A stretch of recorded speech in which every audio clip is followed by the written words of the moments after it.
हिंदू मुस्लिम ऐक्याचे प्रतीक असलेल्या मोहरम सण इचलकरंजी आणि परिसरात पारंपरिक पद्धतीने साजरा।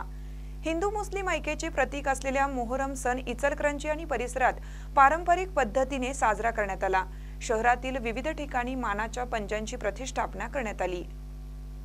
यामध्ये गावभाग पोलीस ठाण्याच्या हद्दीत 71, शिवाजीनगर 103 तर शहापूर पोलीस ठाण्याच्या हद्दीत 46 पीरपंजे ताबूत यांची धार्मिक पद्धतीने प्रतिष्ठापना करण्यात आली होती। हिंदू मुस्लिम ऐक्याचे प्रतीक असणाऱ्या मोहरमचा माहोल शहरात निर्माण झाला होता। मोहरम सण शांततेत पार पडावा, कोणताही अनुचित प्रकार घडू नये यासाठी पोलीस प्रशासनाने दक्षता घेतली होती। इचलकरंजी शहरातील तसेच परिसरातील अनेक भाविकांनी मंगळवारी कत्तल रात्रीच्या निमित्ताने विविध दर्ग्यांमध्ये दर्शनासाठी मोठी गर्दी केली होती। इस्लाम धर्मात रमजान आणि मोहरम या महिन्यांना जास्त महत्त्व आहे। हे अतिशय पवित्र महिने समजले जातात।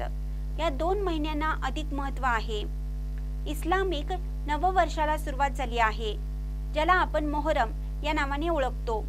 मोहरम हा इस्लाम मधील पहिला महिना हिजरी कॅलेंडरनुसार 1446 वर्ष सुरू आहे। इस्लामिक कॅलेंडर चंद्रानुसार कार्यरत असतं, त्यामुळे नवीन तारीख सूर्यास्तानंतर म्हणजे मगरिबच्या वेळी सुरू होते। त्यामुळे मोहरम सणाला विशेष महत्त्व असतं। महानकरी न्यूजसाठी सुभाष बसमे, इचलकरंजी। ताज्या बातम्यांसाठी महानकरीला सबस्क्राइब करा आणि बेल आयकॉनला क्लिक करा।